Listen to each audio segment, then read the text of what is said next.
everyone, good evening and welcome to the Understanding Behavior live stream. I'm super excited for tonight's presentation. We are going to be going over generalization. You might also note I've got this really fancy UB sign in the background. So we're getting more and more official each day, which is really cool to see. But thank you everybody for showing up here. I love to see it.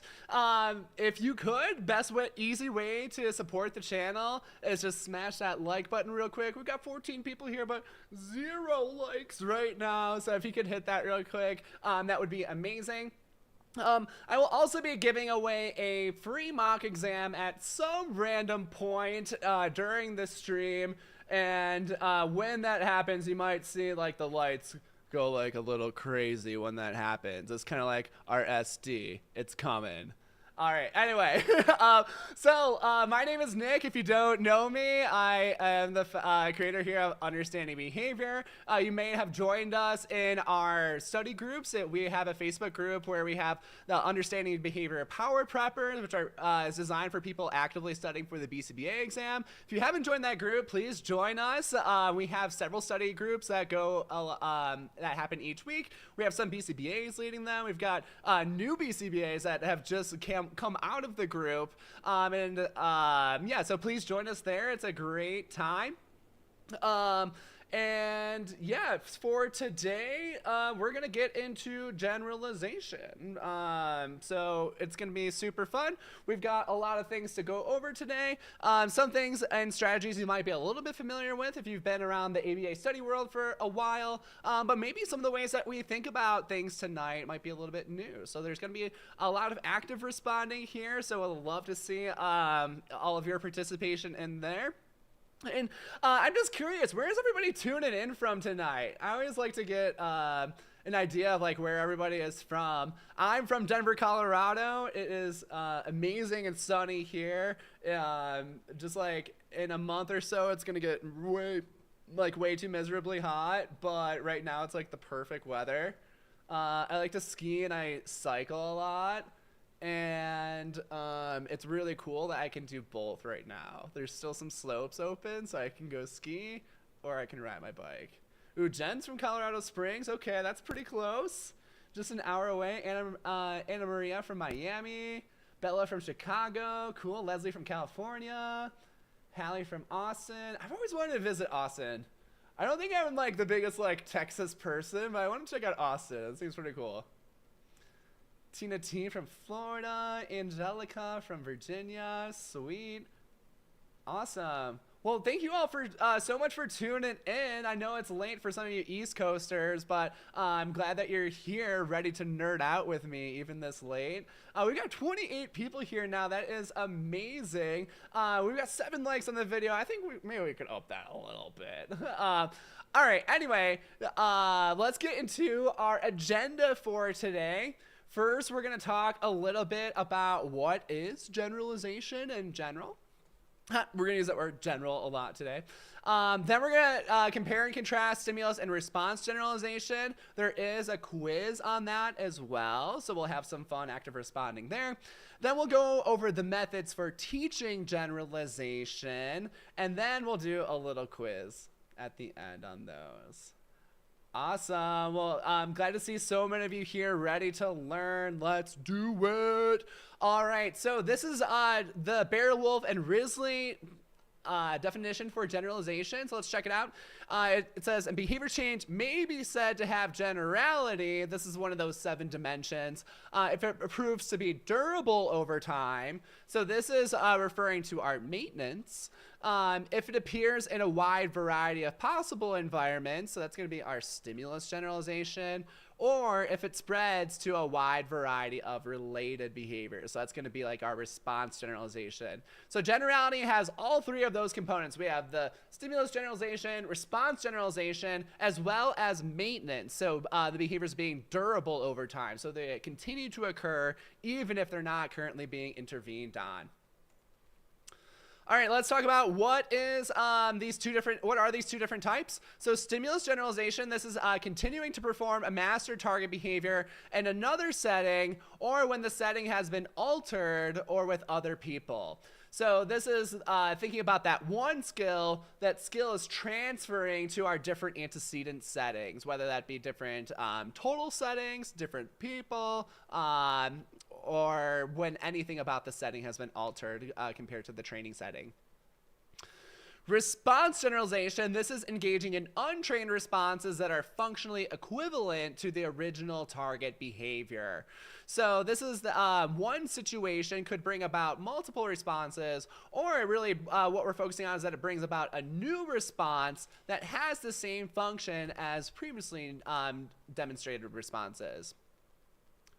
Little more on stimulus generalization. So again, we're looking at many different stimuli evoking the same response. One of the really key factors here is that that's not just many different stimuli, but it's learning a new context for the behavior to occur. So when we see a new context evoke a previously known response, that's stimulus generalization. And this focuses on antecedent stimuli. So some people like get into that rule a lot, like if there's more stimuli or responses, then it's that kind of generalization. I just to kind of tighten up that rule a little bit. It's not a bad rule to hold on to at all. There are some other bad rules in the study world, but that one is not bad. But one thing that I would add to that one that a lot of people don't do is that we want to add the word antecedent stimuli. So it's not just different consequences. This is going to be different antecedent stimuli that evoke the response. Alrighty. Now let's talk about response generalization. So this is when one stimulus evokes a new response in the functional response class as previously learned responses. So again, we have one situation, this evokes a new response. So let's say it's like a really like stuck door and like you're not really like known to like kick open doors, but it's like really not working, you just give it a good kick and now the door opens. If it's the first time that you've kicked a door like that, then that would be a new response that was generated from a familiar situation of seeing a closed door. And like an easy way to think about response generalization is that this is a new way to accomplish something. So it's a new response, a new behavior that accomplishes the same function as a previously learned response.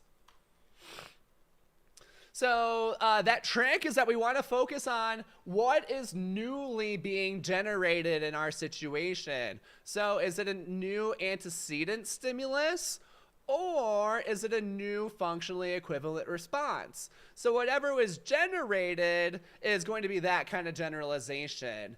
And what is generated is more important than like what there is more of, because when we're talking about generalization occurring, this means that it's actually occurring to something novel. So if it's not a novel thing that's going on, it's not necessarily generalization. We're really talking about like that new context or additional context. Okay, well, let's get into a quiz, keeping that in mind. So again, what we want to focus on with these situations is whether a new context is being generated or if it's a new response being generated. I thought I altered this a little bit. Let me just double check my slide. Never mind. Let's go ahead and check this out. So our first one, after learning to greet her teacher in the morning with a hello, Sarah began to greet all adults she met with a hello. What kind of generalization is going on here? Do we see stimulus generalization or response generalization? And again, think about what was being generated in this. Did we see a new antecedent context? Or did we see a new response come out of this scenario?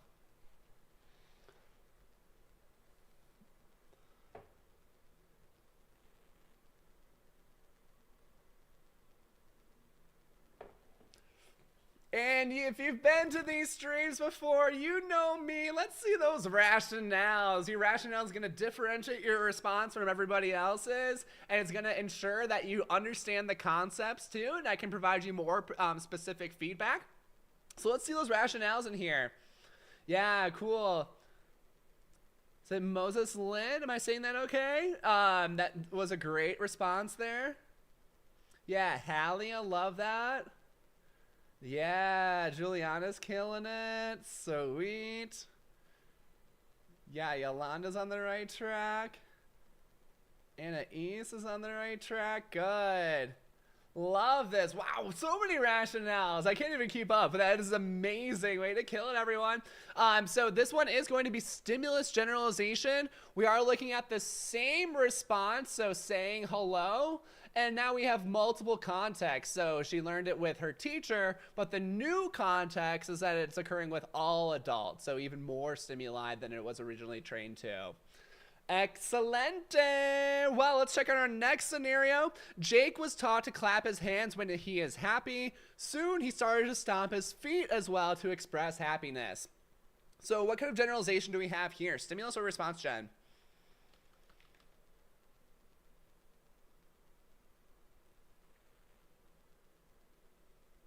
Yeah, Katarina, right on track. So one response saying hello, multiple contexts.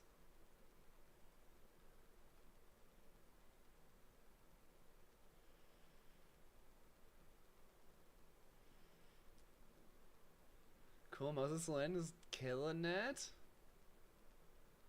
Good. Alexis looks good. Nice, Katarina. Good. Yeah, Tina T's got it.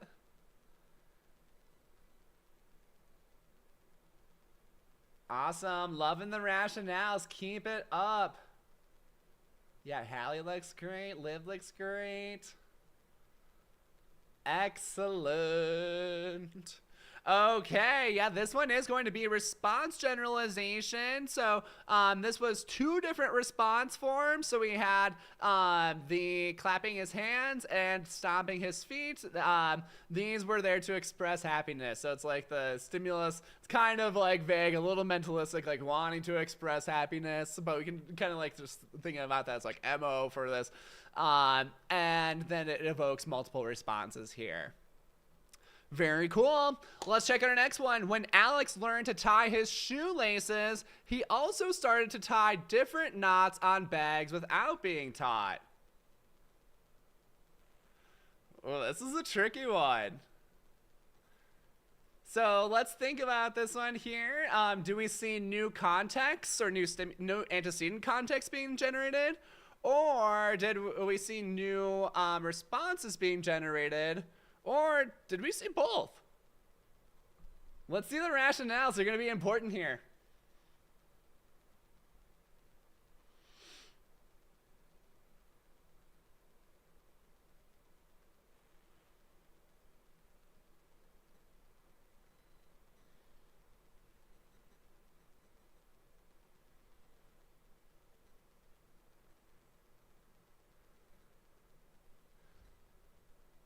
All right, a lot of people saying stimulus generalization here. So stimulus generalization again is when we see a new context being generated, and then response generalization again is when a new response is being generated. So I guess this might be a little tricky. I meant to mention in these answers that sometimes both can occur.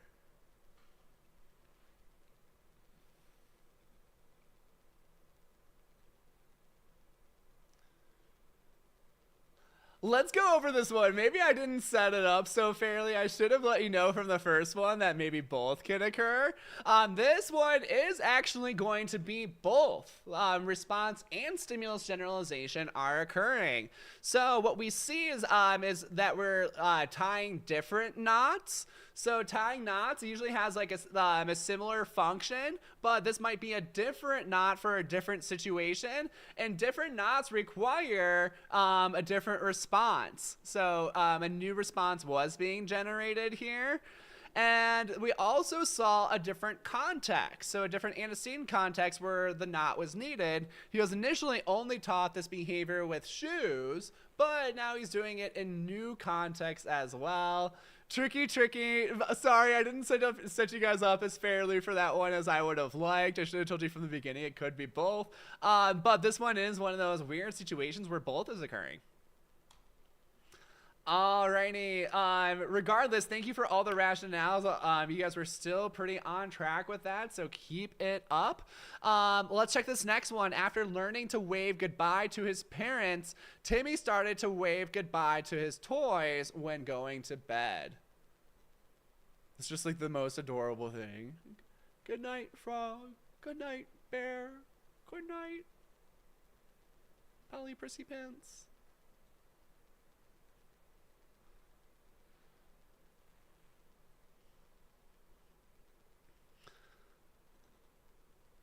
All right, here's the deal, guys. Right now, we have 15 likes on this video. Once that number gets to 25, these lights might go off, and there might be a giveaway.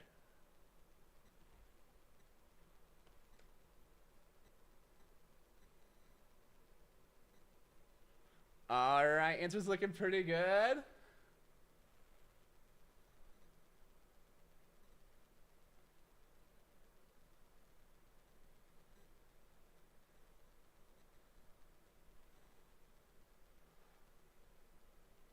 All right, yeah, Alexis, I like where we're going. Different stimuli, same response. Good for stimulus. Sweet, excellent answers here. Julie, good to see you. Excellent, killing it.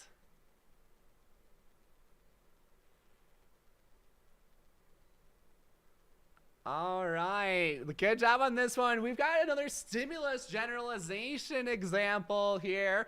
So we're looking at the one behavior, waving and saying goodnight, is now occurring in a wide variety of contexts. So all of his different stuffed animals are evoking that one response of waving goodbye to his toys and goodnight. All right, let's keep going. Learning to play a melody on the piano, Lisa found she could also play the same melody on a keyboard with ease. What do we think here? Stimulus and response generalization. The like counter is getting closer. We're at 21 now. If we get to 25, there's going to be a mock exam giveaway.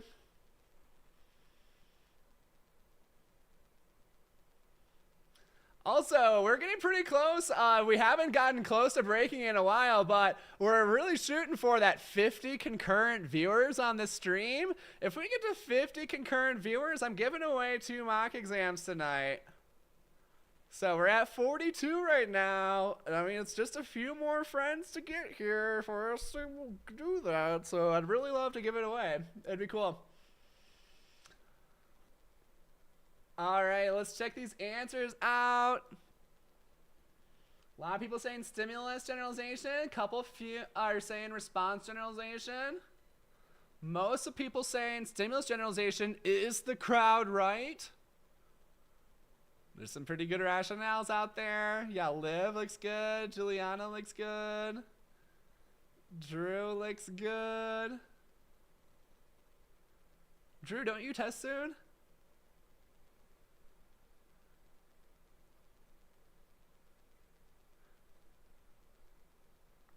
Alrighty. Let's go ahead and check this one out. This one is going to be stimulus generalization. Dun, dun, dun. So yeah, this one is going to be the same behavior. So like a piano and a keyboard, like they have the same notes. You play a song in the same way. So it's going to be essentially the same set of behaviors, but it's occurring in 2 different contexts. So the normal piano evokes playing that song, and the keyboard evokes playing that song. I play a mean Mary Had a Little Lamb, I tell you what. All right, let's check our last one here for this set. After being taught to ask for a break by handing a break card to his teacher, Michael started to ask for a break by saying, "Break, please," without the card. What do we think here? That's okay if you don't get it right. Even a getting something incorrect. I'm not gonna say a failure. That's a harsh word, but even getting something incorrect can be a learning opportunity. So make the most out of it. Try not to get frustrated. Stick with it. You got this. 43 viewers. I think our record ever was 45. We're getting close.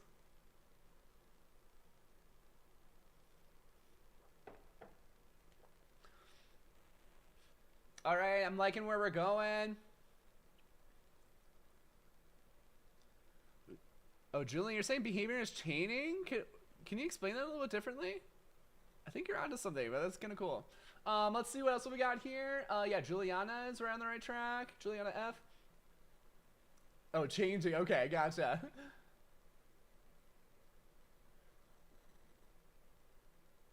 Cool, cool. Yeah, Marencia, that looks great. Leslie, that looks great. Yay, yay, yay, yay, yay. Bella, good. I like it. Yeah, Eileen, nice getting the rationale in there. Sweet.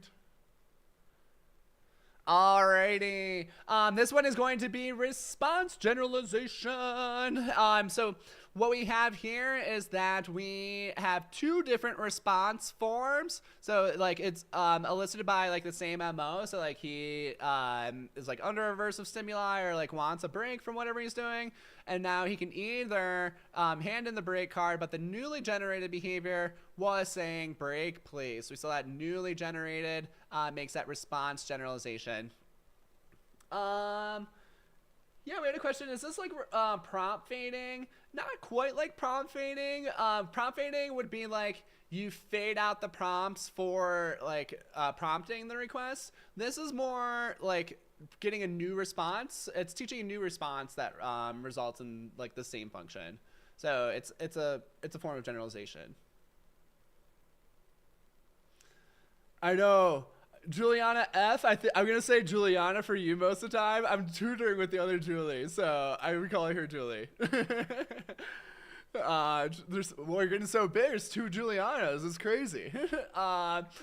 Anyway, let's move on to our next topic. Really nice job with that quiz, by the way. Love to see all the rationales. And what do you know? What great timing. We just got our 25th like on this video, and things are going crazy. Oh, we're at 26 now. Dang. All right. Well, that's amazing. Let's go ahead and give away a free mock exam. So if you have already gotten my mock exam, I'm going to ask you to please let somebody else who hasn't purchased it an opportunity to win the mock exam. As much as I'd even love to give it to a friend, I'd love more to give it somebody who is here and present and could really make use of this. So what we're going to do is we're going to do, let's up the stakes a little bit today. We're going to choose a number between 1 and 500. I'm going to pick a random number right now. Go ahead and throw your number in there, 1 and 500. One guess only, or else you are disqualified. The closest number is going to win the mock exam. Let's see it.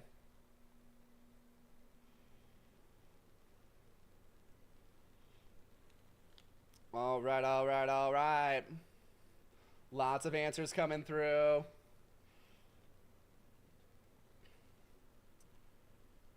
Of course, somebody had to guess 420 and 69. Of course. You guys are so mature. It's okay, I love it. Anyway, all right. Let's give this maybe 10, 15 more seconds. If you are here, put a number between 1 and 500, and we'll be giving away a mock exam.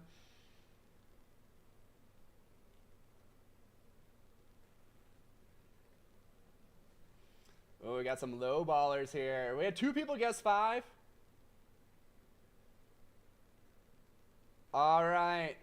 Let's go ahead. We are closing it. Our number was 222. Kind of a cool number. We had somebody guess 333, but that does put Mayoni Ricks as our closest. They guessed 225. So congratulations to Mayoni.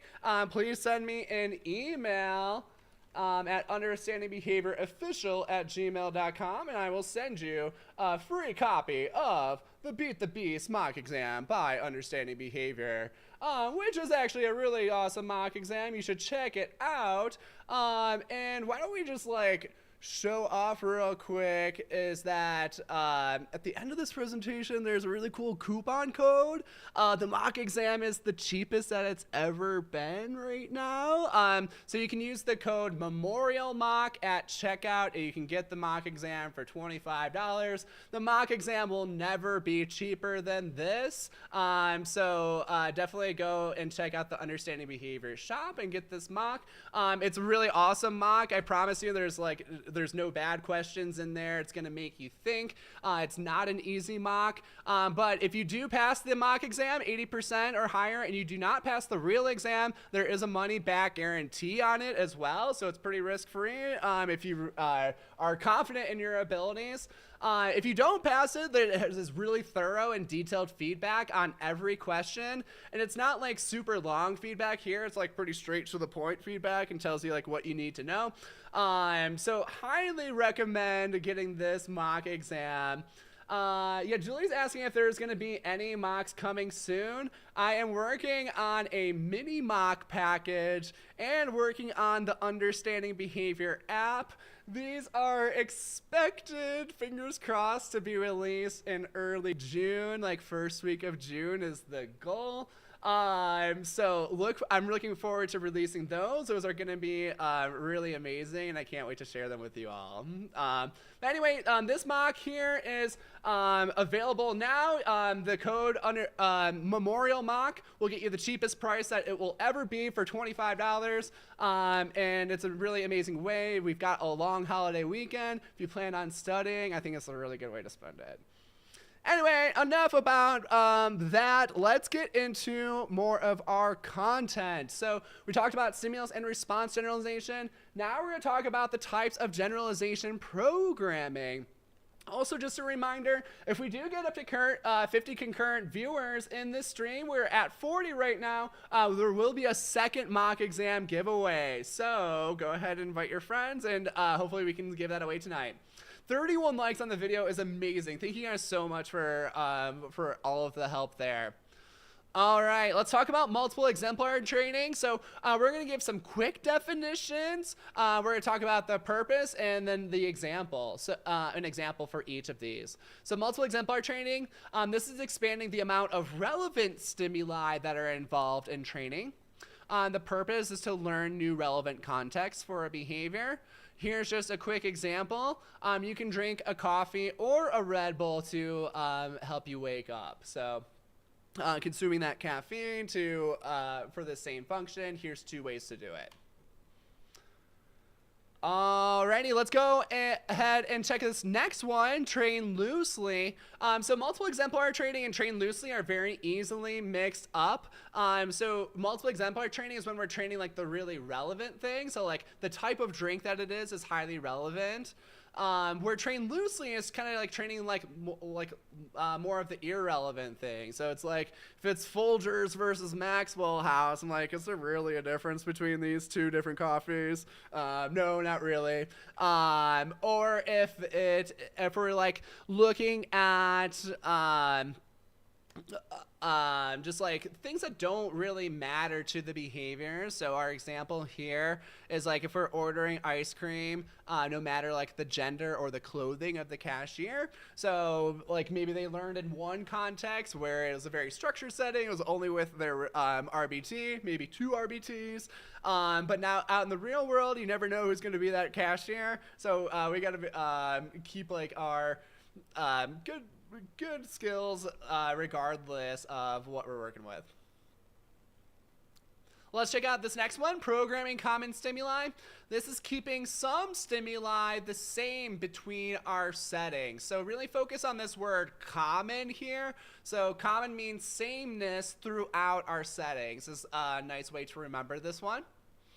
The purpose of this is to make transfer of behavior easier. So if there's similar things in the training setting as the testing setting, then it's going to be a little bit more familiar for the individual, and the skills are likely to transfer a little bit more easily. Here would be an example.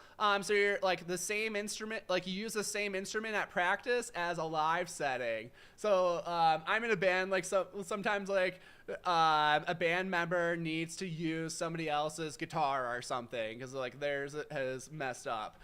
Playing with that instrument and being able to do it right away might be a lot more difficult rather than playing like the instrument that you're most familiar with.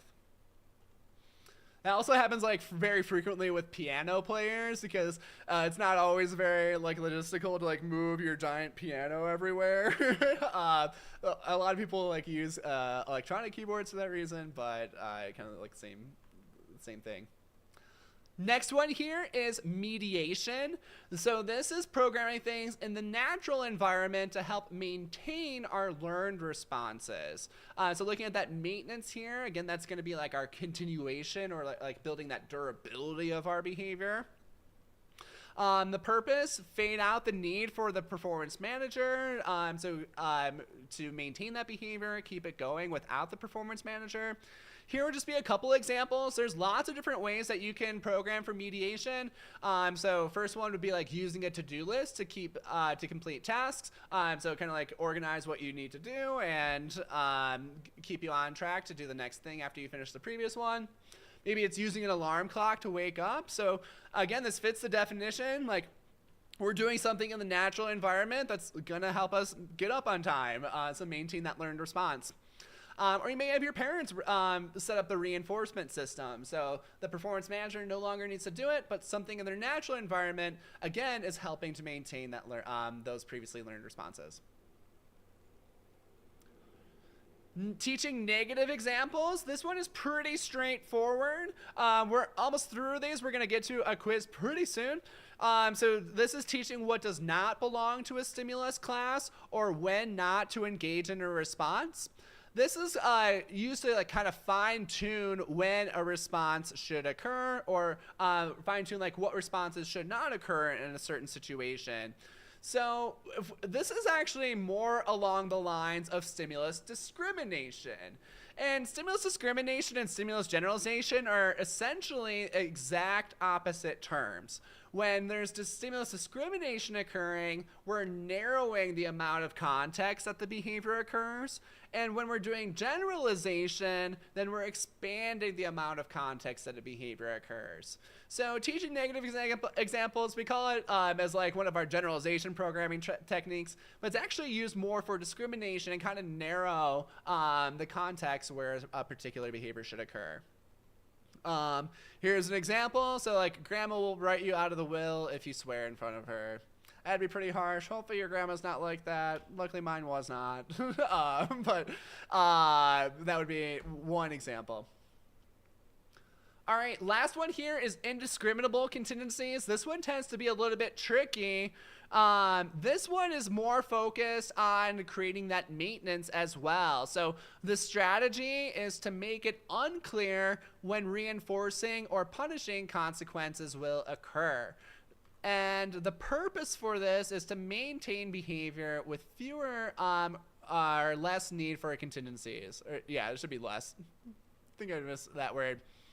And an example, this would be to only occasionally take your kid out for fast food for independently unloading the dishwasher. So it's not really a predictable schedule. It happens sometimes after this behavior, but it doesn't after a lot of other instances. Let's go ahead and demonstrate our indiscriminable contingencies and how they work. So the rule here is that when we have continuous reinforcement schedules, then contingencies are very discriminable. So let's look at what we've got here in this diagram. And what we have here is we have an arrangement where each of these boxes signals that the behavior occurs and it was reinforced. So what we did is we kept this fixed ratio 1 schedule active for 10 responses, and then we stopped the schedule. So we essentially put the behavior on extinction. And what we see here is that the behavior occurred just a few times, 4 times after our reinforcement schedule, and then the behavior stopped completely. So green shows the behavior occurred, it was reinforced. Red shows it occurred but was not reinforced. Empty box shows that the behavior did not occur, and we can think about like each box as like a unit of time as well. So these contingencies we would say that they're very discriminable. So since it was on FR1 and then the schedule stopped, so it was like every response was reinforced and now 0 responses are being reinforced, it's really easy to tell when that extinction took place. So what happened is that the behavior stopped very quickly. Now, intermittent reinforcement schedules, these create more resistance to extinction, which also means that it's going to better maintain the behavior. That means that the behavior is going to last longer with less reinforcement, which is good. That's what we want. We want maintenance oftentimes. So let's look at this arrangement. Same kind of arrangement. The only difference is that instead of doing an FR1 schedule, we switched it to a VR2 schedule. Same arrangement otherwise, so we kept the schedule active for 10 responses. Then the schedule stopped. And what we see here is that the behavior maintained for a longer period of time. There was 5 more responses, and it occurred much longer after the reinforcement stopped. This is because we had indiscriminable contingencies. And what that means is that it was harder to tell when the reinforcement stopped, so the behavior lasted longer. And we'll compare that to our continuous reinforcement schedule, where it was really easy to tell when it stopped because it was like everything was reinforced, now nothing's reinforced. Versus this one is like even while it's active, some of the responses don't get reinforced. So it's a lot harder to tell when that extinction was put on, making these contingencies more indiscriminable, which causes more maintenance of the behavior. Whew! That was kind of long-winded. How are you guys feeling on that? Does that make sense with indiscriminable contingencies? And if you're going to take anything out of that, the main rule to hold on to is that intermittent reinforcement schedules create more resistance to extinction than our continuous reinforcement schedules.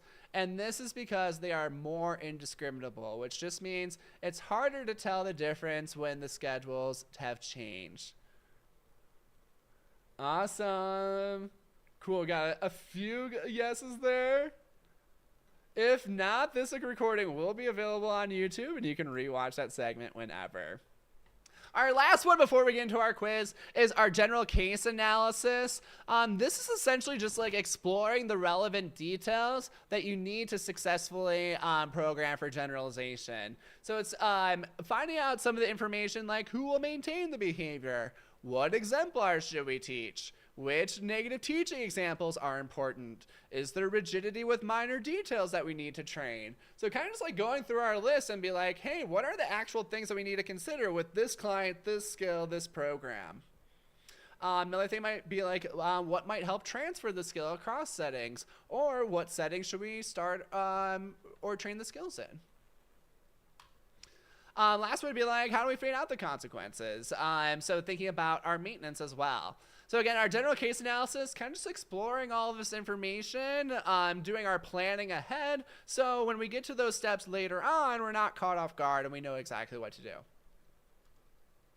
All right, here's the fun part. We're getting to our quiz. Let's do it, and then we'll wrap up for the evening. Thank you guys for all of your amazing participation tonight. We've got a bunch of these, so let's get into them. First question, Natalie's speech therapist works with her across various settings and with different people to ensure she uses her new communication skills widely, also involving family and teachers in the process. What kind of generalization programming is going on here?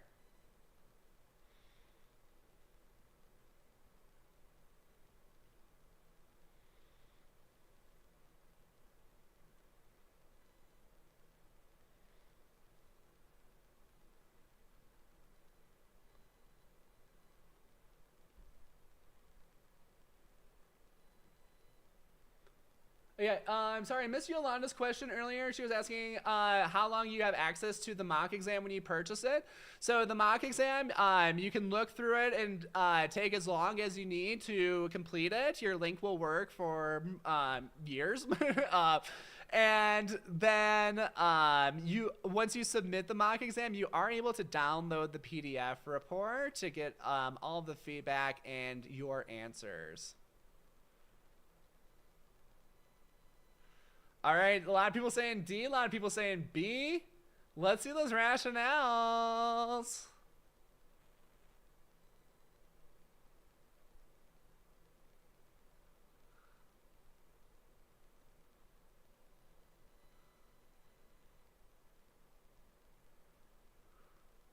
All right, let's check this one out. It's actually D, mediation. So mediation is when we are doing things in the natural environment settings to keep the skills going. So what we're doing is that she's involving her family and teachers, so some of her natural environments to help maintain these behaviors. Alrighty, let's check our next one. To encourage Angela to maintain her table manners, her parents provide praise and sometimes surprise rewards or at unpredictable intervals.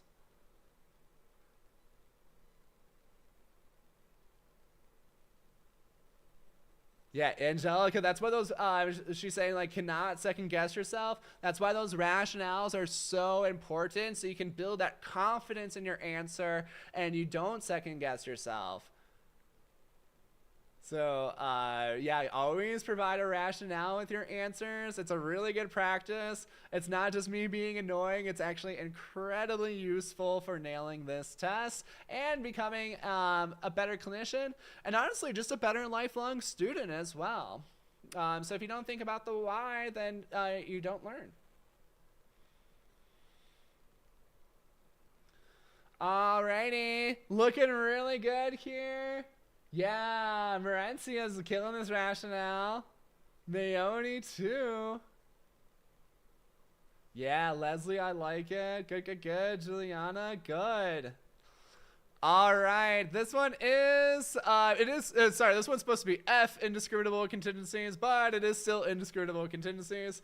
I think I did have some of the lettering off in this one, but I think the answers are right, but the lettering might be off. So just keep that in mind. It is F, indiscriminable contingencies.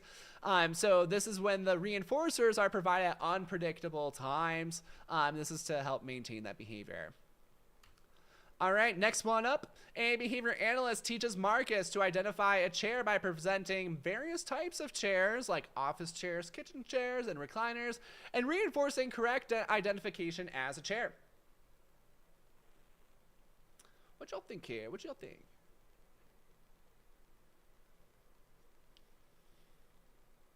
I don't know why I'm drinking coffee this late. It's probably a bad idea. I gotta finish those mini mocks for y'all, so that's fine. All right, answers looking good.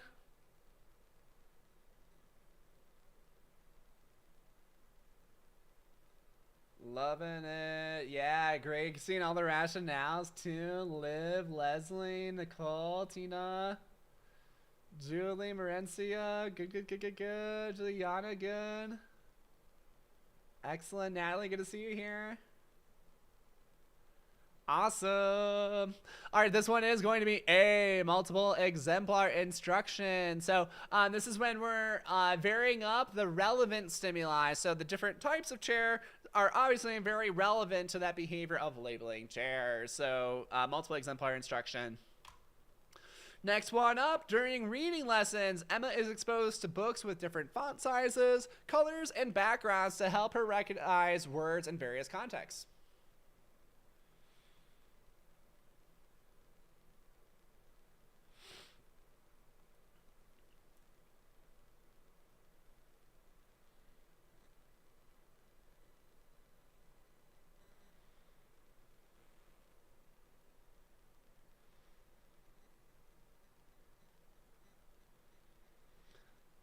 All right, a lot of people saying B.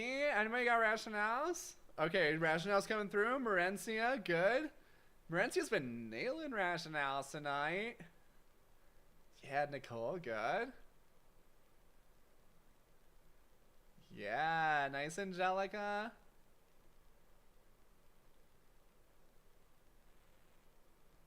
Yeah, Leslie, I like your words there. Yeah, Juliana F looks great. Good, Nicole.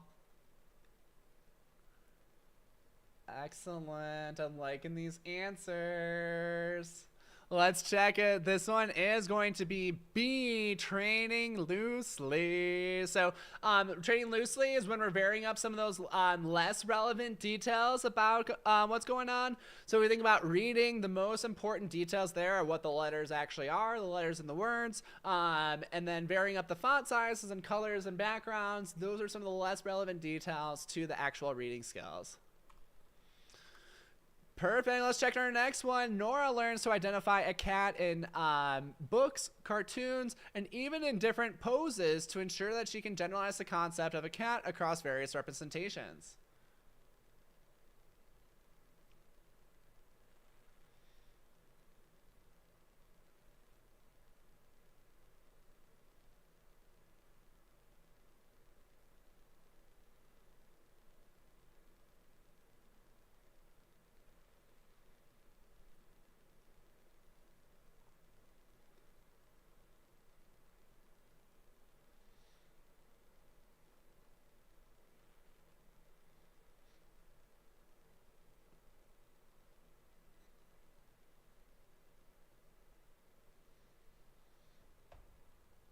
Yeah, so we're looking at one here. Nora learns to identify a cat in books, cartoons, and even in different poses to ensure that she can generalize the concept of a cat across various representations. Here are our answer options.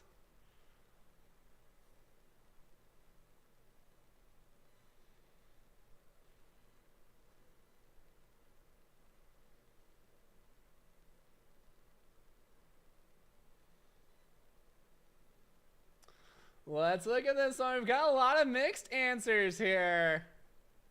Let's see it. This one again is A, multiple exemplar instruction.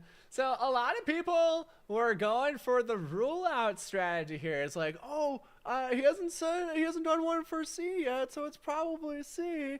Not us. Not how this works. Not how your exam works.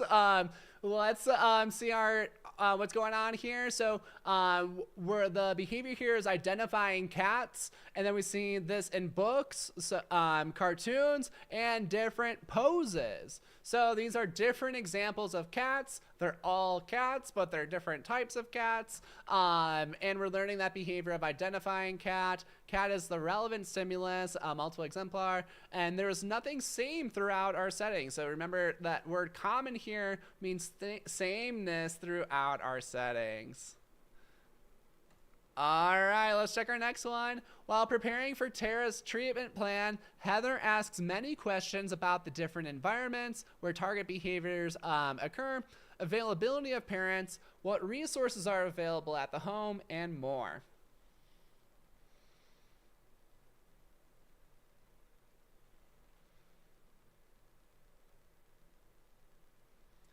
Yeah, I'm glad both our Julies got that last one, though. Very nice. Way to be keen on those details and those rationales. I mean, they help.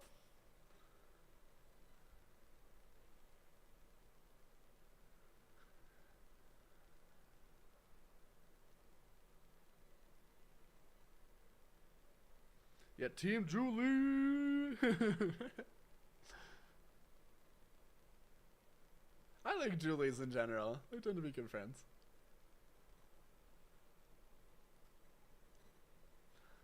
All right. Excellent. Great answers here. Loving it, loving it. Good job, Nicole, Marencia.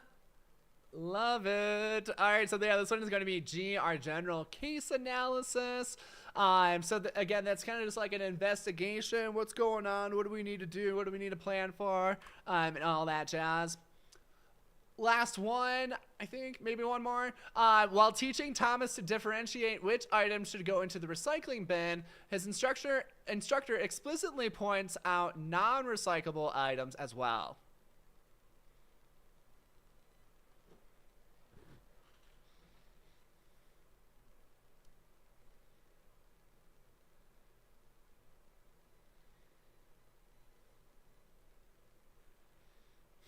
Dora says, "Ee."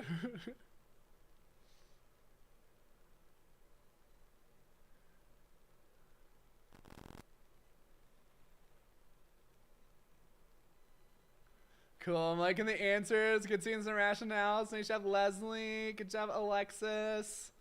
Nicole, good. Yeah, Anais, there you go. Nice job getting those keywords. Good. Team Julie, killing it.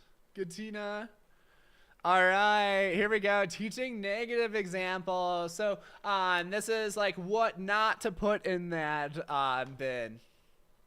All right, last one. Liam's teacher incorporates items commonly found in most supermarkets when teaching him shopping skills to ensure he can apply these skills in any store that he visits. What do we got here?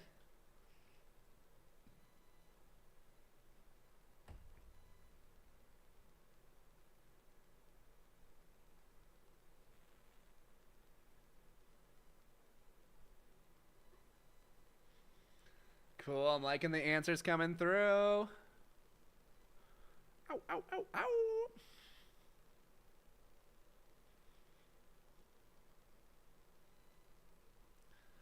I know, this one probably shouldn't use this word in there.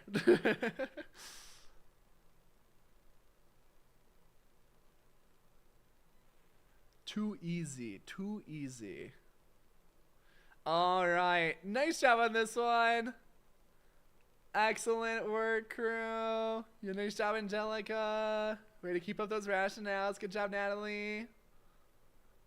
Awesome. So this one's going to be wrong letter again, but C, programming common stimuli. Yeah, a lot of wrong letters on these. I think it gets weird with like the indentation sometimes. Anyway, programming common stimuli, so keeping things the same between our training setting and our testing setting. Alrighty, well, that is going to bring us to the end of our presentation. Thank you guys so much for coming. This was a blast of a stream. Hopefully you guys took a few points away from the stream. Did you guys have a good time? How was that? You guys have a good time? Anyway, just a reminder again, the mock exam from Understanding Behavior is on sale.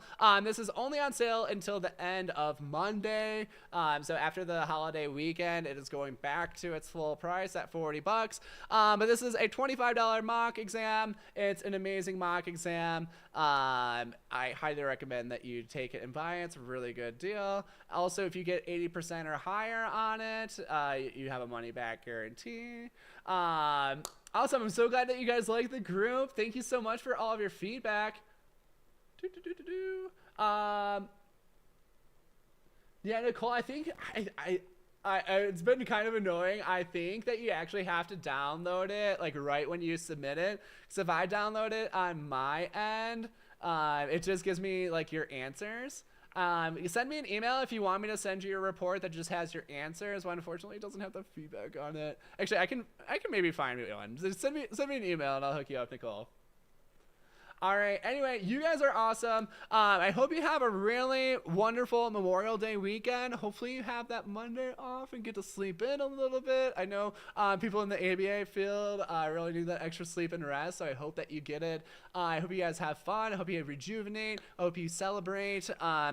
And yeah, like I said, next week next week I know I've been saying this for a couple weeks, but we're probably going to have a guest on stream, and we're going to look at a really cool application that can replace the use of flashcards for working with your students. So hopefully he will be on for that next week, and hopefully the week after that, the Understanding Behavior app and at least the mini mock exams will be out. I know, yeah, a couple people testing in the next few days. Good luck. We've had students pass. We've had students fail recently, but the ones who failed, I mean, you just got to get up and keep going at it. Good luck, Nicole, May 28th. Well, good luck. All right. Well, anyway, that's going to wrap up our evening. Thank you so much for coming. Check out the mock exam if you are interested in that. And I hope you have a great long weekend and hope to see you next week. Bye, everyone. Take care.